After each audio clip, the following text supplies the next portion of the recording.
The making of a dependent class. Gentlemen, I stand before you with a scheme not of chains and plantations, but of subtler bondage. Where the whip once cracked, policy shall now strike. Where iron once bound the flesh, debt shall now bind the spirit. If you desire to control the lower orders for centuries, heed these maxims well. Divide and distract. Keep them fractured. Set neighbor against neighbor, color against color, region against region, party against party. If their eyes are turned against each other, they will never turn them against us. Promise without deliverance. Offer them elections, not emancipation. Let them quarrel over parties and cling to platforms while the structure remains untouched. Give them slogans to chant and ballots to cast, but never let them grasp the levers of wealth. Bind them with debt. Education is the key. Proclaim it as the ladder of freedom, then raise its cost beyond their reach. Make the youth mortgage their future for learning. By the time they emerge, they shall be so shackled to creditors that their ambition will serve repayment rather than liberation. Thus, the brightest of them shall labor not for themselves, but for the system. Relief without power.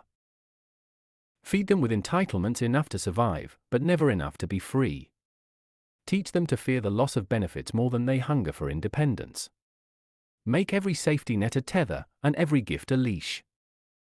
Maintain the illusion of plenty. Let them see the glitter of consumption. Fill their hands with goods that rust and screens that glow, while withholding assets that endure.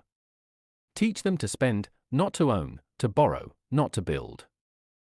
Cultivate scarcity of spirit. Convince them poverty is their fault, yet prosperity is their duty. Shame them for needing aid, and frighten them with the thought of losing it.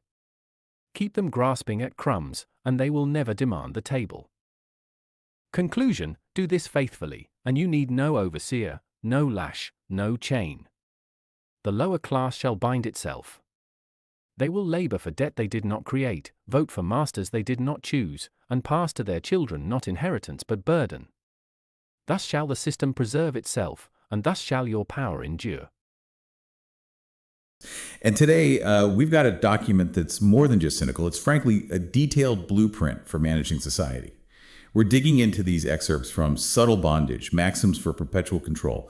It's this highly prescriptive text, a long-term strategy, laying out meticulously how a power structure might ensure it stays in power. Right. And this isn't just, some historical artifact for us. Our goal today is really about precision. We're treating this almost like an architectural diagram. The mission for this deep dive is to unpack the 6 specific maxims in this source, piece by piece. We need to detail exactly how this subtler bondage is actually supposed to work. Get into the specific policy tools, the psychological tricks described. We want you, listening, to really grasp the small details of this deception, to move past just a general feeling of unease and into, specific knowledge of how it's designed to operate. Okay, so that clarity, it starts right away in the opening, doesn't it? The address to gentlemen. It sets up this fundamental shift in how control is supposed to work. The authors just flat out dismiss brute force. They say it's inefficient, even counterproductive. Yeah, exactly. They get that visible chains. They invite visible resistance. The whole era of chains and plantations, as they put it, is obsolete for their purposes. Mm-hmm. Physical oppression, it creates martyrs, it sparks revolutions. Modern control, they argue, has to be invisible, systemic. It has to perpetuate itself. So the main mechanism flips completely. It moves away from external physical force and towards systemic internal manipulation, replacing the body with the balance sheet, you could say. That's a great way to put it. Precisely. This is the new rule they lay out. Where the whip once cracked, policy shall now strike. Mm-hmm. And where iron once bound the flesh, debt shall now bind the spirit.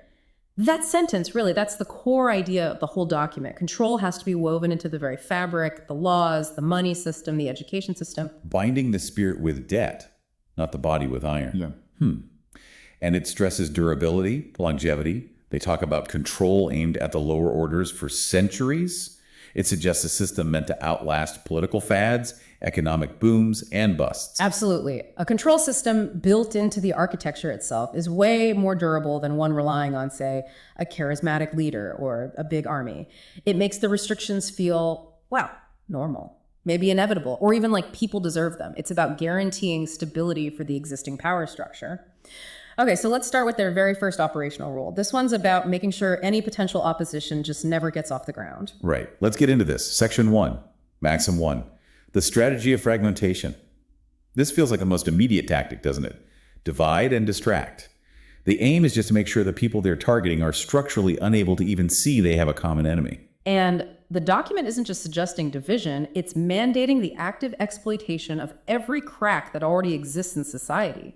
The authors knew people naturally form groups, but those groups can either unite, vertically against the system, or they can just tear each other apart horizontally. Their job, as they frame it, is to pump up that horizontal conflict. And the specific instructions they list are, well, they're chillingly detailed. It's not just big abstract groups. It's local. Set neighbor against neighbor. That's incredibly close to home. Then color against color.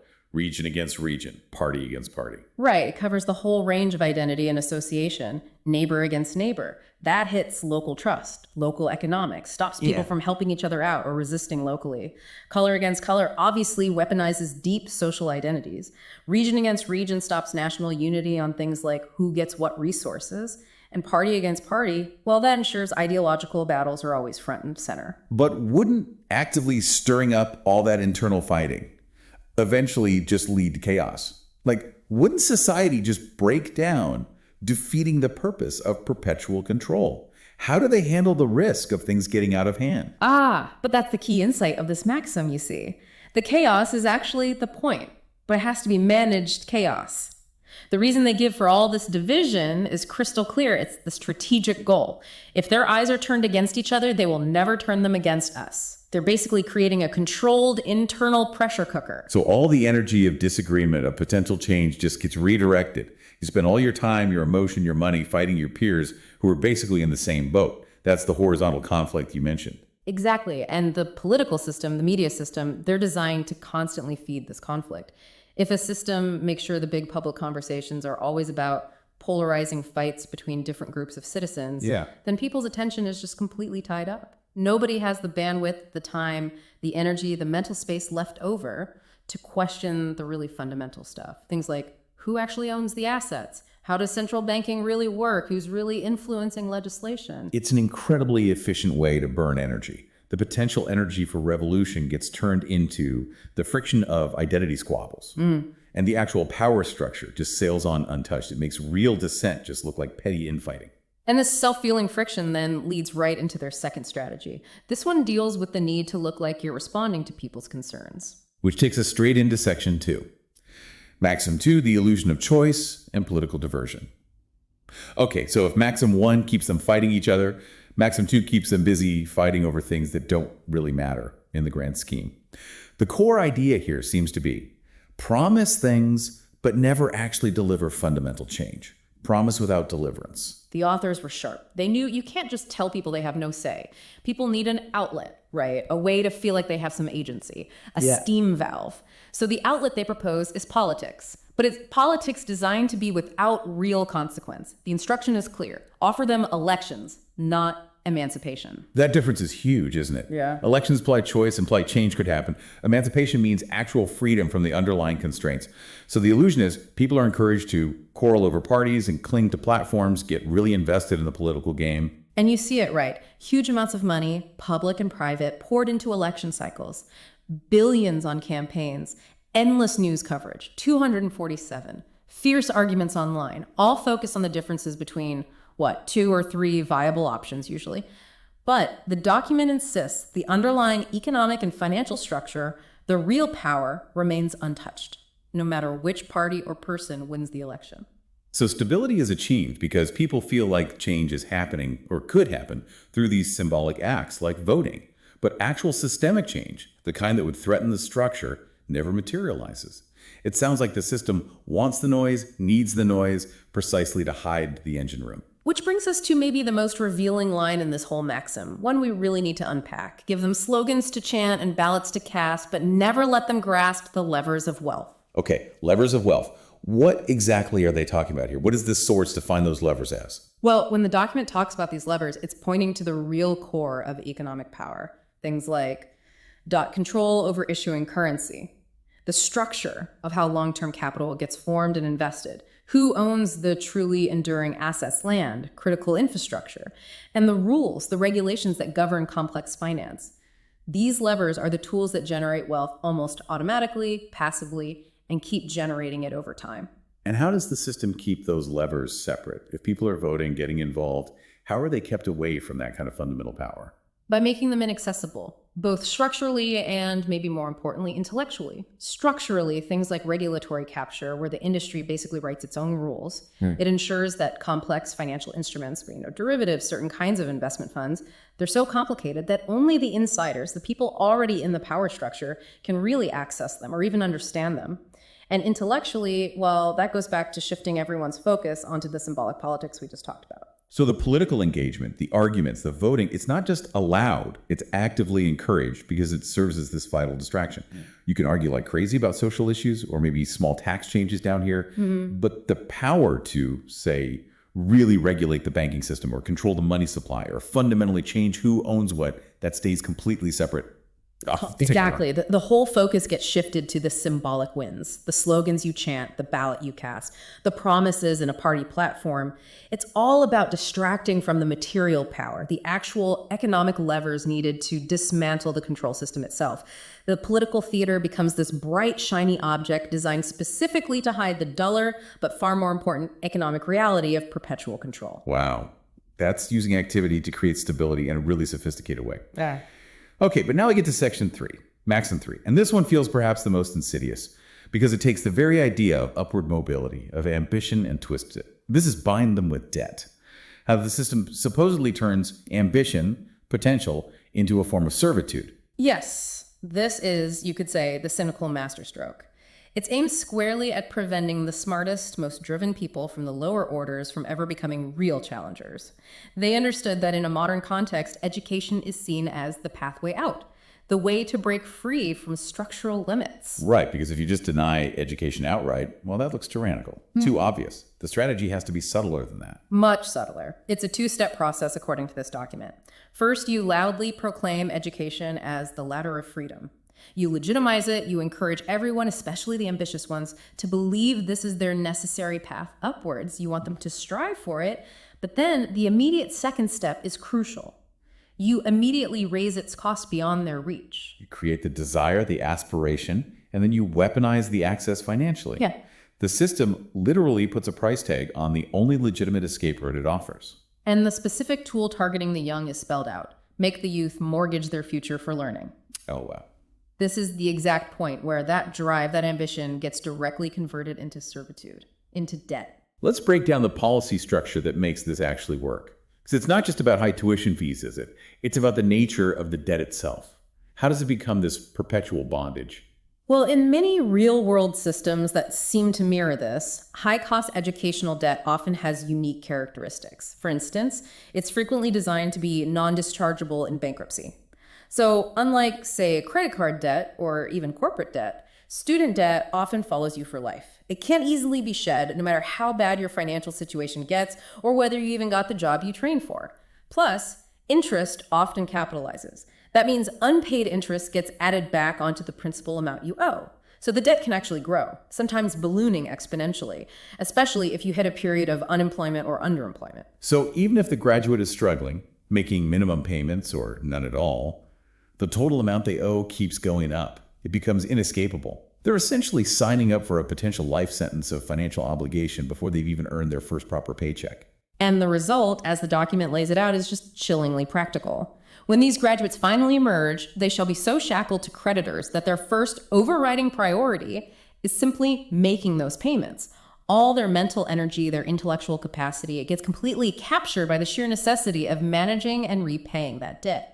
So the highest potential people, the ones who presumably went through years of tough training, the brightest sparks, they're not focusing their best energies on innovating or maybe challenging the power structures or building their own independent wealth. No, they're focused primarily on servicing the financial demands of the system. That's what the document sees as the ultimate efficiency. It recognizes that these educated individuals are, in theory, the most likely to question or challenge the status quo.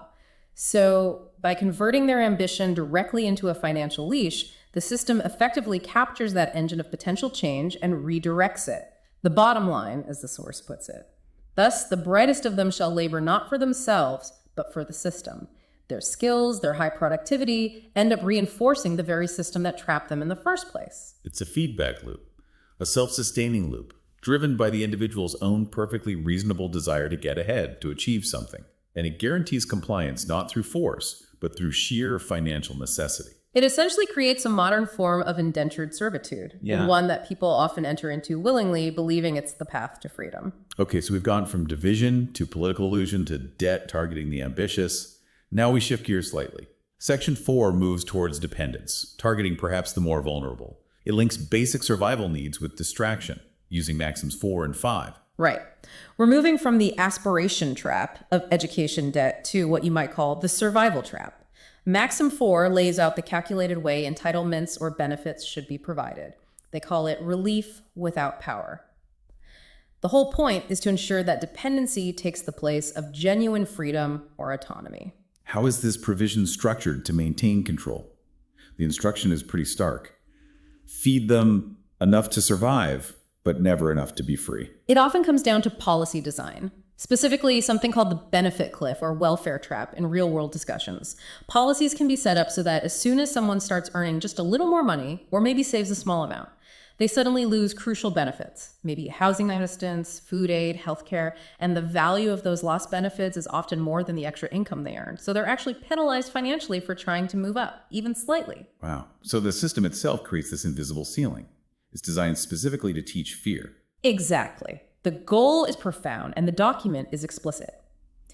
Teach them to fear the loss of benefits more than they hunger for independence. You end up permanently tethered to the system because trying to break free, trying to earn your way out, means facing the sudden, potentially disastrous drop in your basic security. And the language the source uses is just cold, isn't it? Deliberate. Every safety net is explicitly defined as a tether. Every bit of aid is called a leash. Dependency isn't a side effect, it's the desired outcome. It fosters a state of constant low-level economic anxiety, and political compliance, economic compliance becomes almost guaranteed just to keep hold of that bare minimum. You end up feeling perhaps grateful for the little you have, which stops you from demanding what you need for a truly independent life. And working hand in glove with this fear is Maxim 5, the illusion of plenty. This seems to be the distraction piece of the puzzle. If Maxim 4 controls the necessities through fear, Maxim 5 controls the desires through, well, shiny objects. How does consumption fit into this bondage scheme? This is the psychological reward system. It's designed to distract people from the fact that they lack real power or ownership of lasting assets. The document advocates for a constant focus on visual but temporary signs of wealth. Let them see the glitter of consumption. Make aspirational lifestyles highly visible. And the core strategy is about controlling what they can actually get their hands on. The instruction is to fill their hands with goods that rust and screens that glow. That perfectly describes disposable goods, right? Things designed to break or become obsolete quickly. Things that require constant replacement, fueling more consumption, rather than things that last or generate value. While at the same time, the power structure is careful about withholding assets that endure. What are enduring assets? Things like income-producing property, durable capital goods, financial instruments that actually compound wealth over time. Real ownership. These are kept out of reach for most, often through complexity, high entry costs, or simply because people are already burdened by the debts we discussed earlier. This forces that ownership paradox you mentioned. It fundamentally shapes people's relationship with money and possessions. The core lesson the system teaches, according to this maxim, is teach them to spend, not to own, to borrow, not to build. Right.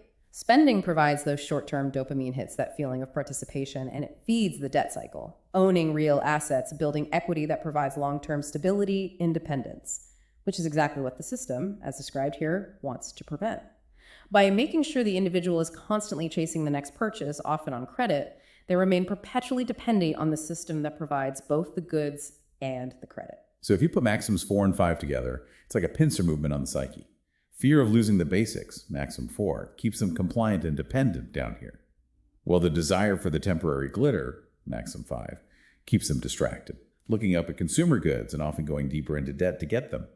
It's a powerful combo designed to keep people's eyes off the real levers of power. It is quite elegant in a dark way.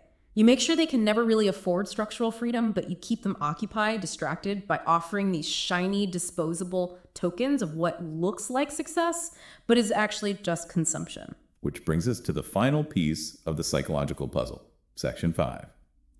Maxim 6, cultivating scarcity of spirit. This feels like the capstone, the ultimate psychological weapon, making people internalize their own lack of success. If the first 5 maxims create the structural barriers, Maxim 6 makes sure the victims blame themselves, not the system. That prevents collective anger, collective action. Yes, for this kind of perpetual control to really work, the people caught in the system mustn't see themselves as being oppressed by external forces. They have to internalize it. They need to believe the barriers are due to their own shortcomings. This is absolutely critical for stopping any kind of revolutionary thought or even just deep structural critique. And the specific manipulation described is this brutal double bind. First, you have to convince them that poverty is their fault.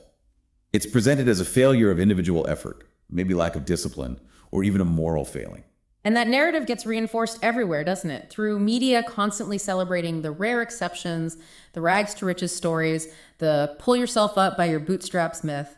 While conveniently ignoring the massive structural hurdles most people face, the logic becomes if one person made it against the odds, then everyone must be able to. So if you're poor or struggling, well, that must be on you, a personal failure, not a systemic feature. But then simultaneously, there's this other pressure applied, convincing them that prosperity is their duty. It's not just okay to succeed, you must succeed. Failure isn't just bad luck, it's almost like a moral liability. You're letting yourself down, maybe your family, maybe society. That combination must create relentless internal stress, guilt, and pressure. And this toxic brew of emotions, shame, and fear is then deliberately harnessed to stifle any demand for real help or structural change. The document explicitly instructs the power structure to shame them for needing aid. This makes people who are genuinely struggling reluctant to even ask for the assistance that might be available.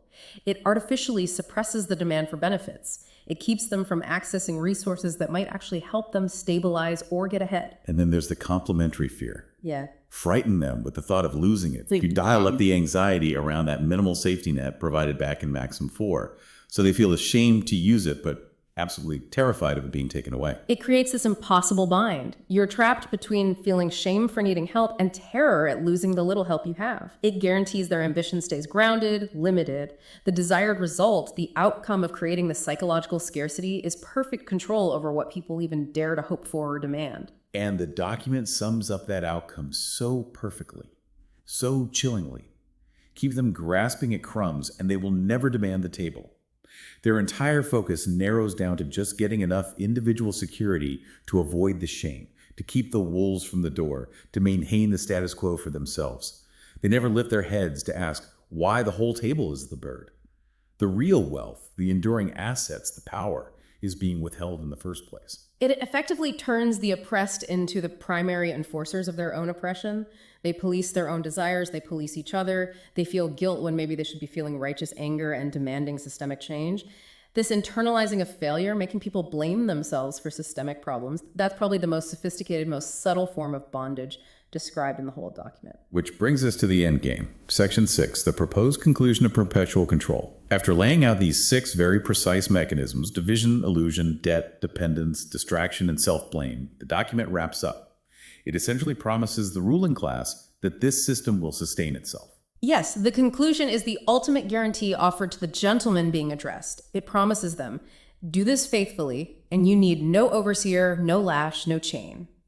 The whole system is designed to run on the internalized constraints of the population itself. This makes external, visible, and often costly methods of enforcement totally unnecessary. And the success of this subtler bondage is defined by 3 specific outcomes. These really confirm the systemic capture of people's liberty, their political voice, and even their future. The first outcome, they will labor for debt they did not create. That perfectly encapsulates the whole structure of generational financial burdens, the educational debt trap, the consumer debt cycle we talked about under Maxims 3 and 5. The debt feels inherited, almost inescapable, not freely chosen, and it ensures perpetual labor just to service it. The second outcome, they will vote for masters they did not choose. This confirms the ultimate powerlessness embedded in the political theater described back in Maxim 2. Their choice at the ballot box is effectively limited to options that have already been pre-selected or pre-approved by the deeper power structure, the one controlling those levers of wealth. And the third outcome, perhaps the most devastating in the long run, because it locks in the generational nature of the whole scheme. They will pass to their children not inheritance, but burden. Wow. That specific phrase, not inheritance but burden, that feels like the final nail in the coffin of hope for escaping the cycle. The debt, the lack of assets, the scarcity of spirit, the fear of independence, all these constraints aren't just experienced by one generation, they're designed to be transferred to the next one. It ensures the system effectively resets itself with a new group of people who start out already shackled. And the final chilling guarantee the document offers is the confirmation of the ultimate objective. Thus shall the system preserve itself, and thus shall your power endure. It confirms, without any ambiguity, that the entire strategy, all 6 maxims, are dedicated solely to the longevity and stability of the existing power structure. It uses these engineered societal mechanics to achieve a stable, enduring oppression. It really is control by invisible design. It's managing everything simultaneously: ambition, loyalty, psychology, even how wealth, or lack thereof, flows across generations. It's incredibly comprehensive. It is. It's a detailed blueprint for achieving stable, durable oppression.